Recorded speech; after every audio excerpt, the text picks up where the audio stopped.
ನಮಸ್ಕಾರ ಸ್ನೇಹಿತರೆ, ಇವತ್ತು ಸೇವಂತಿಗೆಯನ್ನು ಬೆಳೆಯೋ ವಿಧಾನವನ್ನು ತಿಳಿಸ್ತಾ ಇದ್ದೀನಿ. ಜೊತೆಯಲ್ಲಿ ಅನೇಕ ವೀಕ್ಷಕರು ಯಾವಾಗಲೂ ತಮ್ಮ ಕಾಮೆಂಟಲ್ಲಿ ಕೇಳ್ತಾನೆ ಇರ್ತಿದ್ರು, ನಾವು ನರ್ಸರಿಯಿಂದ ತಂದ ಗಿಡಗಳು ಒಮ್ಮೆ ಮಾತ್ರ ಹೂ ಬಿಡ್ತವೆ, ನಂತರ ಬಿಡೋದೇ ಇಲ್ಲ, ಇದಕ್ಕೆ ಪರಿಹಾರ ಏನು? ಇವತ್ತಿನ ವಿಡಿಯೋದ ಕೊನೆಯ ಭಾಗದಲ್ಲಿ ಇದಕ್ಕೆ ನಾವು ಏನು ಮಾಡಬೇಕು ಅನ್ನೋದನ್ನು ತಿಳಿಸ್ತಾ ಇದ್ದೀನಿ. ಸ್ನೇಹಿತರೆ, ಸೇವಂತಿಗೆಯಲ್ಲಿ ನೀವು ಅನೇಕ ವಿಧಗಳನ್ನು ಕಾಣಬಹುದು. ಕಲರ್ಸಲ್ಲೂ ಕೂಡ ಸಾಕಷ್ಟು ವಿಧಗಳಿವೆ. ಹಳದಿ, ಪಿಂಕ್, ವೈಟ್, ಪರ್ಪಲ್ ಹೀಗೆ ಅನೇಕ ಕಲರ್ಸ್ಗಳನ್ನು ನೀವು ಕಾಣಬಹುದು. ಈ ಸೇವಂತಿಗೆ ಬೆಳೆಯೋ ಸೀಸನ್ ಅಂತಂದರೆ ಸ್ಪ್ರಿಂಗ್ ಅಥವಾ ಮಾನ್ಸೂನಲ್ಲಿ ನೀವು ನೆಟ್ಟರೆ ಇದು ಚಳಿಗಾಲದ ಹೊತ್ತಿಗೆ ಹೂಗಳನ್ನು ಕೊಡುತ್ತೆ. ಇವತ್ತು ನಿಮಗೆ ಸೇವಂತಿಗೆ ಬೆಳೆಯೋ ವಿಧಾನ, ಇದು ಚೆನ್ನಾಗಿ ಬೆಳೆಯೋದಕ್ಕೆ ಬೇಕಾಗಿರುವಂಥ ಕಂಡೀಷನ್ಸ್ ಏನೇನು, ಜೊತೆಗೆ ಗಿಡದ ತುಂಬ ಹೂಗಳನ್ನು ಬಿಡಬೇಕು ಅಂತಂದರೆ ನೀವು ಯಾವ ಗೊಬ್ಬರವನ್ನು ಉಪಯೋಗಿಸಬೇಕು, ಹೀಗೆ ಈ ಸೇವಂತಿಗೆ ಬಗ್ಗೆ ಸಂಪೂರ್ಣವಾದ ವಿವರಗಳನ್ನು ಕೊಡ್ತೀನಿ. ಈ ವಿಡಿಯೋವನ್ನು ಎಲ್ಲೂ ಮಿಸ್ ಮಾಡದೆ ಕೊನೆವರೆಗೂ ನೋಡಿ.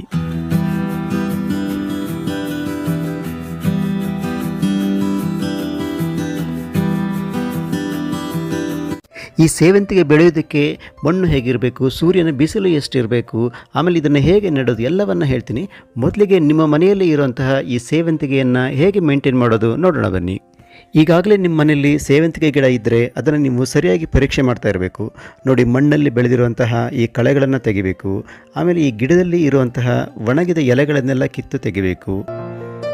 ನೋಡಿ, ನಾನು ಇಲ್ಲಿ ಪೂರ್ತಿ ನಿಮಗೆ ತೋರಿಸ್ತಾ ಇದ್ದೀನಿ. ಇಂತಹ ಒಣಗಿದ ಎಲೆಗಳನ್ನೆಲ್ಲ ಕಿತ್ತು ತೆಗೆದುಬಿಡಬೇಕು.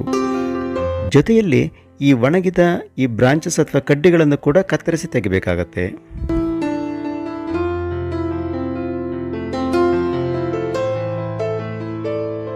ಈ ಸೇವಂತಿಗೆ ಗಿಡದಲ್ಲಿ ಉದ್ದವಾಗಿ ಬೆಳೀತಾ ಇರುವಂತಹ ಯಾವುದೇ ಹೂಗಳನ್ನು ಬಿಡದೇ ಇರುವಂತಹ ಇಂತಹ ಬ್ರಾಂಚ್ಗಳನ್ನು ಕೂಡ ಕಟ್ ಮಾಡಿ ತೆಗಿಬೇಕು.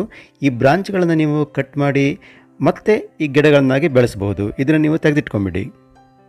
ಹೀಗೆ ನೀವು ನೋಡುವಾಗ ಸಣ್ಣ ಸಣ್ಣ ಸಸಿಗಳನ್ನು ಕೆಳಭಾಗದಲ್ಲಿ ಕಾಣಬಹುದು. ಇಂತಹ ಸಣ್ಣ ಸಣ್ಣ ಸಸಿಗಳನ್ನು ಏನು ಮಾಡಬೇಕು, ನೀವು ನಿಧಾನವಾಗಿ ಬೇರುಗಳನ್ನು ಬಿಡಿಸ್ಕೊಂಡು ಕತ್ತರಿಸಿ ತೆಗೆದಿಟ್ಕೊಳ್ಬೇಕು. ಹೀಗೆ ಬೇರುಗಳನ್ನು ನಿಧಾನವಾಗಿ ಬಿಡಿಸ್ಕೊಂಡ್ಬಿಟ್ಟು ಕಟ್ ಮಾಡಿ ತೆಗೆದಿಟ್ಕೋಬೇಕು. ನೋಡಿ, ಇಲ್ಲಿ ಬೇರುಗಳನ್ನು ನಿಮಗೆ ತೋರಿಸ್ತಾ ಇದ್ದೀನಿ. ಯಾವುದೇ ರೀತಿಯ ತೊಂದರೆ ಬೇರುಗಳಿಗೆ ಆಗದಂತೆ ನೀವು ಇದನ್ನು ಕಟ್ ಮಾಡಿ ತೆಗೆದಿಟ್ಕೊಳ್ಬೇಕು. ಇದನ್ನು ಹೇಗೆ ಬೆಳೆಯೋದು ಅಂತ ಮುಂದೆ ತೋರಿಸ್ತೀನಿ. ನೋಡಿ, ಇಲ್ಲೊಂದು ಸಣ್ಣ ಸಸಿ ಇದೆ. ಇದನ್ನು ಅಷ್ಟೇ ನಿಧಾನವಾಗಿ ನಾನು ಕಿತ್ತು ತೆಗೆದಿಟ್ಕೊಳ್ತಾ ಇದ್ದೀನಿ. ನೋಡಿ, ಈ ರೀತಿ ಕಾಂಡದ ಭಾಗವನ್ನು ಕಟ್ ಮಾಡಿ ಎರಡೂ ಕಡೆ ಕಟ್ ಮಾಡ್ತಾ ಇದ್ದೀನಿ. ಈ ಸಸಿಯನ್ನು ಈ ರೀತಿ ಎತ್ತಿಟ್ಕೊಳ್ತಾ ಇದ್ದೀನಿ. ಇದನ್ನು ಹೇಗೆ ನಡೆದು ಅಂತ ಮುಂದೆ ತೋರಿಸ್ಕೊಡ್ತೀನಿ. ಈಗ ಈ ಸೇವಂತಿಗೆ ಗಿಡವನ್ನು ಪಾಟ್ನಲ್ಲಿ ಬೆಳೆಯೋದಕ್ಕಾಗಿ ನಾವು ಪಾಟಿಂಗ್ ಸಾಯಿಲನ್ನು ಹೇಗೆ ತಯಾರು ಮಾಡ್ಕೊಳ್ಳೋದು ನೋಡೋಣ ಬನ್ನಿ. ಸುಮಾರು 40% ಗಾರ್ಡನ್ ಸಾಯಿಲನ್ನು ತಗೊಳ್ಬೇಕು. ಇದಕ್ಕೆ 30% ಮರಳು ಅಥವಾ ಸ್ಯಾಂಡನ್ನು ಮಿಕ್ಸ್ ಮಾಡಬೇಕು. ಆಮೇಲೆ 30% ಆರ್ಗ್ಯಾನಿಕ್ ಫರ್ಟಿಲೈಸರ್, ಯಾವುದೇ ಸಾವಯವ ಗೊಬ್ಬರವನ್ನು, ವರ್ಮಿ ಕಾಂಪೋಸ್ಟ್ ಇರ್ಬೋದು ಅಥವಾ ಯಾವುದೇ ಕಾಂಪೋಸ್ಟನ್ನು ನೀವು ಇದಕ್ಕೆ ಉಪಯೋಗಿಸ್ಬೋದು. ಈ ಮೂರನ್ನು ನೀವು ಸರಿಯಾಗಿ ಮಿಕ್ಸ್ ಮಾಡಿ ಉಪಯೋಗಿಸ್ಬೇಕು. ಈಗ ಇನ್ನೊಂದು ರೀತಿಯಲ್ಲಿ ಪಾಟಿಂಗ್ ಸಾಯಿಲನ್ನು ಹೇಗೆ ತಯಾರು ಮಾಡ್ಕೊಳ್ಬೋದು ಅಂದರೆ, ನಾನು ನಿಮಗೆ ಮೊದಲೇ ಹೇಳಿದ್ದೆ, ಕೌಡಂಗ್ ಮತ್ತು ಕೋಕೋಪೀಟ್ ಹಾಗೂ ಒಣಗಿದ ಎಲೆಗಳನ್ನು ಈಕ್ವಲ್ ಕ್ವಾಂಟಿಟಿಯಲ್ಲಿ ತಗೊಂಡು ಇದನ್ನು ಮಣ್ಣಿಗೆ ಮಿಕ್ಸ್ ಮಾಡಬೇಕು. ಈ ಎಲೆಗಳನ್ನು ಸಣ್ಣ ಪೀಸ್ಗಳಾಗಿ ಕತ್ತರಿಸ್ಕೊಳ್ಬೇಕು. ನಂತರ ಇದನ್ನು ಮಣ್ಣಿಗೆ ಮಿಕ್ಸ್ ಮಾಡಿ ನಂತರ ಇದನ್ನ ಪಾಟಿಗೆ ನೀವು ಉಪಯೋಗಿಸ್ಬೋದು. ಈಗ ಈ ಸೇವಂತಿಗೆ ಗಿಡವನ್ನು ನಾವು ಹೇಗೆ ನೆಡೋದು ನೋಡೋಣ ಬನ್ನಿ. ಈ ಪಾಟಿಗೆ ನಾವು ಈ ಪಾಟಿಂಗ್ ಸಾಯಿಲನ್ನು ಹಾಕ್ಕೊಳ್ಬೇಕು. ಫಸ್ಟು ಒಂದು ಸುಮಾರು ಅರ್ಧದಷ್ಟು ಪಾಟಿಂಗ್ ಸಾಯಿಲನ್ನು ಹಾಕ್ಕೊಳ್ಬೇಕು. ನೀವು ನರ್ಸರಿಯಿಂದ ಈ ಸೇವಂತಿಗೆ ಸಸಿಯನ್ನು ತಂದಿದ್ದರೆ ಅದನ್ನು ನೇರವಾಗಿ ಈ ಮಣ್ಣಲ್ಲಿ ನಾವು ಇಡಬೇಕು. ಈ ರೀತಿ ತೋರಿಸ್ತಾ ಇದ್ದೀನಿ ನೋಡಿ. ಫಸ್ಟ್ ಪಾಟಿಂಗ್ ಸಾಯಿಲನ್ನು ಹಾಕ್ಕೊಂಡು ನಂತರ ಈ ಸಸಿಯನ್ನು ಇಟ್ಬಿಟ್ಟು ಸುತ್ತಲೂ ಈ ಪಾಟಿಂಗ್ ಸಾಯಿಲನ್ನು ಮತ್ತೆ ಹಾಕಬೇಕು.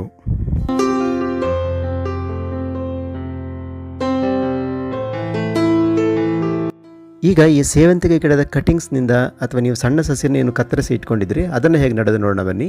ಈ ಪಾಟಿಂಗ್ ಸಾಯಿಲ್ಗೆ ನೀವು ಮೊದಲೇ ನೀರನ್ನು ಹಾಕಿ ರೆಡಿ ಮಾಡಿ ಇಟ್ಕೊಳ್ಬೇಕು. ಈ ನೀರೆಲ್ಲ ಡ್ರೈನ್ ಆದಮೇಲೆ ಏನು ಮಾಡಬೇಕು, ಈ ಸಸಿ ಅಥವಾ ಕಟ್ಟಿಂಗ್ಸನ್ನು ನೀವೇನು ರೆಡಿ ಮಾಡಿ ಇಟ್ಕೊಂಡಿದ್ರಿ ಈ ಪಾಟಲ್ಲಿ ನೆಡಬೇಕು. ಇನ್ನೊಂದು ಮುಖ್ಯ ಅಂಶವನ್ನು ನಾನು ನಿಮಗೆಲ್ಲೇ ಹೇಳ್ತಾ ಇದ್ದೀನಿ. ನೀವು ಈ ಸಣ್ಣ ಸಸಿಯನ್ನು ನೆಟ್ಟು ಬೆಳೆಸುವಾಗ ಸಾಧ್ಯ ಆದಷ್ಟು ಸಣ್ಣ ಪಾಟನ್ನೇ ಸೆಲೆಕ್ಟ್ ಮಾಡ್ಕೋಬೇಕು. ದೊಡ್ಡ ಪಾಟನ್ನು ಸೆಲೆಕ್ಟ್ ಮಾಡಿಕೊಂಡ್ರೆ ಏನಾಗುತ್ತೆ, ಇದರ ಬೇರುಗಳು ಬೆಳೆಯೋದಕ್ಕೆ ಹೆಚ್ಚಿನ ಶಕ್ತಿ ವ್ಯಯವಾಗುತ್ತೆ. ಜೊತೆಗೆ ಇದರ ಶೂಟ್ ಸಿಸ್ಟಮ್ ಅಥವಾ ಕಾಂಡದ ಭಾಗ ಏನಿದೆ ಅದು ಸರಿಯಾಗಿ ಡೆವಲಪ್ ಆಗೋದಿಲ್ಲ. ಆಮೇಲೆ ನೀವು ಉಪಯೋಗಿಸುವಂಥ ಮಣ್ಣು ಹೇಗಿರಬೇಕು ಅಂತಂದರೆ ಸರಿಯಾಗಿ ನೀರು ಹರಿದು ಹೋಗಂಗೆ ಇರಬೇಕು. ಅಂದರೆ ವೆಲ್ ಡ್ರೈನ್ಡ್ ಸಾಯಿಲ್ ಇರಬೇಕಾಗತ್ತೆ. ಅಂದರೆ ಈ ಮಣ್ಣಿನಲ್ಲಿ ಕಾನ್ಸ್ಟೆಂಟ್ ಮಾಯಿಶ್ಚರ್ ಮೇಂಟೈನ್ ಆಗಬೇಕು. ನೀರಿನ ಅಂಶ ಹೆಚ್ಚು ಆಗಬಾರ್ದು, ಕಡಿಮೆನೂ ಆಗಬಾರ್ದು. ಈ ಸೇವಂತಿಗೆ ಗಿಡ ಚೆನ್ನಾಗಿ ಬೆಳೆಯೋದಕ್ಕೆ ಸೂರ್ಯನ ಬೆಳಕು ಹೇಗಿರಬೇಕಂದ್ರೆ ಬೆಳಗಿನ ಬಿಸಿಲಿನಲ್ಲಿ ಮಾತ್ರ ಸೂರ್ಯನ ಬೆಳಕು ಬೀಳುವಂತೆ ನೋಡ್ಕೊಳ್ಳಿ. 5 ರಿಂದ 6 ಗಂಟೆ ಬಿದ್ದರೆ ಸಾಕು. ಮಧ್ಯಾಹ್ನದ ಸೂರ್ಯನ ಬಿಸಿಲು ತಾಗೋದು ಬೇಡ. ಇಲ್ಲಿ ನಾನು ನಿಮಗೆ ನೆಲದಲ್ಲಿ ಹೇಗೆ ನೆಡೋದು ಅನ್ನೋದನ್ನು ಕೂಡ ತೋರಿಸ್ತಾ ಇದ್ದೀನಿ. ನೋಡಿ, ದೊಡ್ಡ ಗುಂಡಿಯನ್ನು ಹೀಗೆ ತೆಗೆದುಬಿಟ್ಟು ನೀವು ನೇರವಾಗಿ ಈ ಸೇವಂತಿಗೆ ಗಿಡವನ್ನು ನೆಡಬಹುದು. ಎಷ್ಟು ದೊಡ್ಡ ಗಿಡವನ್ನಾದರೂ ಕೂಡ ಈ ರೀತಿ ನೆಡಬಹುದು. ಸೇವಂತಿಗೆ ಗಿಡದ ತುಂಬ ಹೂಗಳನ್ನು ಬಿಡಬೇಕು ಅಂದರೆ ಯಾವ ಗೊಬ್ಬರವನ್ನು ಉಪಯೋಗಿಸಬೇಕು ನೋಡೋಣ ಬನ್ನಿ.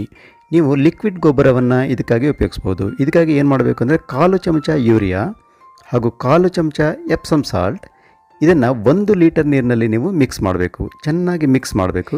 ಇದನ್ನು ನೀವು ವಾರಕ್ಕೆ ಒಮ್ಮೆ ಗಿಡಕ್ಕೆ ಚೆನ್ನಾಗಿ ಸ್ಪ್ರೇ ಮಾಡಬೇಕು. ನಂತರ ಮಣ್ಣಿಗೆ ನೀವು ಲಿಕ್ವಿಡ್ ಫರ್ಟಿಲೈಸರ್ನ ಉಪಯೋಗಿಸ್ಬೋದು. ಸಾವಯವ ರೀತಿಯಲ್ಲಿ ಲಿಕ್ವಿಡ್ ಫರ್ಟಿಲೈಸರ್ನ ಹೇಗೆ ತಯಾರು ಮಾಡೋದು ಅನ್ನೋದನ್ನು ನಾನು ನಿಮಗೆ ನನ್ನ ಹಿಂದಿನ ವೀಡಿಯೋದಲ್ಲಿ ತಿಳಿಸಿದ್ದೀನಿ. ಅದರ ಲಿಂಕನ್ನು ಕೂಡ ಕೊಟ್ಟಿರ್ತೀನಿ ಡಿಸ್ಕ್ರಿಪ್ಷನ್ ಬಾಕ್ಸ್ನಲ್ಲಿ. ನೀವು ಚೆಕ್ ಮಾಡಿಕೊಂಡು ಅದರ ಪ್ರಕಾರ ಲಿಕ್ವಿಡ್ ಗೊಬ್ಬರವನ್ನು ನೀವು ಈ ಸೇವಂತಿಗೆ ಗಿಡಕ್ಕೆ ಉಪಯೋಗಿಸಬಹುದು. ಈಗ ಇದಕ್ಕೆ ಯಾವ ಪೆಸ್ಟಿಸೈಡನ್ನು ಉಪಯೋಗಿಸಬೇಕು ನೋಡೋಣ ಬನ್ನಿ. ಸೇವಂತಿಗೆ ಪೈರೆಥ್ರಿನ್ ಅನ್ನೋ ಒಂದು ಕೆಮಿಕಲ್ ಕಾಂಪೌಂಡನ್ನು ಪ್ರೊಡ್ಯೂಸ್ ಮಾಡುತ್ತೆ. ಇದು ನ್ಯಾಚುರಲ್ ಪೆಸ್ಟಿಸೈಡ್ ಆಗಿದ್ದು ಇನ್ಸೆಕ್ಟ್ಸ್ ಅಥವಾ ಕೀಟಗಳು ಹತ್ತಿರ ಬರದಂತೆ ನೋಡಿಕೊಳ್ಳುತ್ತೆ. ಹಾಗಿದ್ರೂ ಕೂಡ ಕೆಲವೊಮ್ಮೆ ಈ ಆಫಿಡ್ಸ್ ಮತ್ತು ಮೀಲಿಬಗ್ಸ್ ಈ ಸೇವಂತಿಗೆ ಗಿಡಕ್ಕೆ ಅಟ್ಯಾಕ್ ಮಾಡ್ತವೆ ಅಂತ ಹೇಳ್ತಾರೆ. ಒಂದು ವೇಳೆ ಹಾಗಿದ್ದರೆ ನೀವು ಈ ನೀಮ್ ಆಯಿಲ್ ಮತ್ತು ಈ ಡಿಟರ್ಜೆಂಟ್ ಸೋಪನ್ನು ಈಕ್ವಲ್ ಕ್ವಾಂಟಿಟಿಯಲ್ಲಿ ಮಿಕ್ಸ್ ಮಾಡಿ ಈ ಸೇವಂತಿಗೆ ಗಿಡಗಳಿಗೆ ಸ್ಪ್ರೇ ಮಾಡಬಹುದು. ಜೊತೆಗೆ ನಾನು ಈ ಹಿಂದೆ ತಿಳಿಸಿದಂಗೆ ಆರ್ಗ್ಯಾನಿಕ್ ಪೆಸ್ಟಿಸೈಡನ್ನು ನೀವೇ ತಯಾರು ಮಾಡಿಕೊಂಡು ಕೂಡ ಸ್ಪ್ರೇ ಮಾಡಬಹುದು.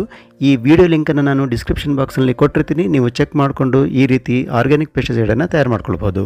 ಈಗ ಈ ಸೇವಂತಿಗೆ ಗಿಡದ ತುಂಬ ಹೂಗಳನ್ನು ಬಿಡಬೇಕು ಅಂದರೆ ಪ್ರಮುಖವಾದಂತಹ ಒಂದು ಟಿಪ್ಸನ್ನು ಕೊಡ್ತಾ ಇದ್ದೀನಿ. ನೀವು ಏನು ಮಾಡಬೇಕು, ರೆಗ್ಯುಲರ್ ಆಗಿ ಪ್ರೂನಿಂಗ್ ಮಾಡಬೇಕು.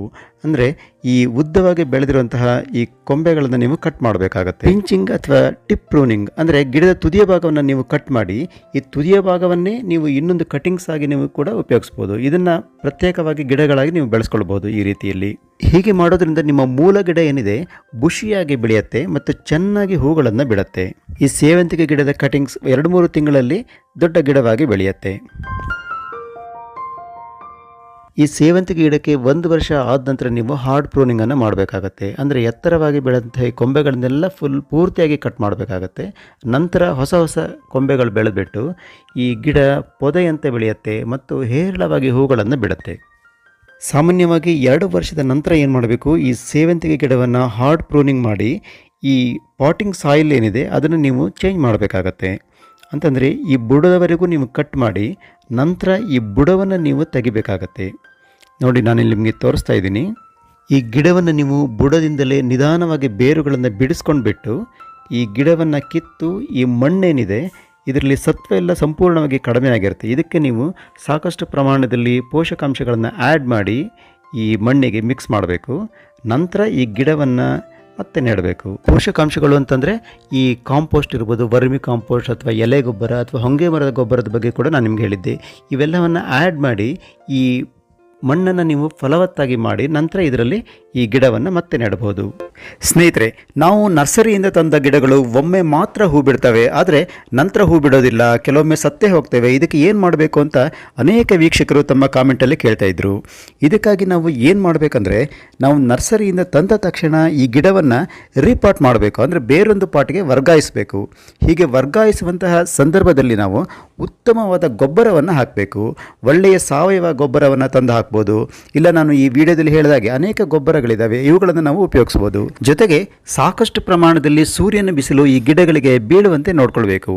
ಇಷ್ಟು ಮಾಡಿದ್ರಿ ಅಂದರೆ ನೀವು ನರ್ಸರಿಯಿಂದ ತಂದ ಗಿಡಗಳು ಮತ್ತೆ ಹೂ ಬಿಡೋದ್ರಲ್ಲಿ ಯಾವುದೇ ಅನುಮಾನ ಇಲ್ಲ. ನೋಡಿದ್ರಲ್ಲ ಫ್ರೆಂಡ್ಸ್, ಈ ಸೇವಂತಿಗೆ ಗಿಡವನ್ನು ಮನೆಯಲ್ಲೇ ಬೆಳ್ಕೊಂಡು ಹೇರಳವಾಗಿ ನೀವು ಹೇಗೆ ಹೂಗಳನ್ನು ಪಡಿಬಹುದು ಅಂತೇಳಿ. ಈ ವಿಡಿಯೋ ನಿಮಗೆ ಹೇಗೆ ಅನ್ನಿಸ್ತು? ಇಷ್ಟ ಆದಲ್ಲಿ ಒಂದು ಲೈಕ್ ಕೊಡಿ, ಕಾಮೆಂಟ್ ಮಾಡಿ ಹಾಗೂ ಈ ವಿಡಿಯೋವನ್ನು ಶೇರ್ ಮಾಡಿ. ಜೊತೆಗೆ ಜ್ಞಾನ ವಿಜ್ಞಾನ ಚಾನಲ್ಗೆ ಸಬ್ಸ್ಕ್ರೈಬ್ ಆಗಿ ಹಾಗೂ ಪಕ್ಕದಲ್ಲಿರುವ ಬೆಲ್ ಐಕಾನನ್ನು ಪ್ರೆಸ್ ಮಾಡಿ. ಇದರಿಂದ ನಾನು ರಿಲೀಸ್ ಮಾಡುವಂಥ ಎಲ್ಲ ವಿಡಿಯೋಗಳ ನೋಟಿಫಿಕೇಷನ್ ನಿಮಗೆ ಮೊದಲು ಸಿಗುತ್ತೆ. ಹೊಸದೊಂದು ವಿಡಿಯೋದೊಂದಿಗೆ ಮತ್ತೆ ಸಿಗ್ತೀನಿ. ಅಲ್ಲಿವರೆಗೂ ಬಾಯ್ ಬಾಯ್.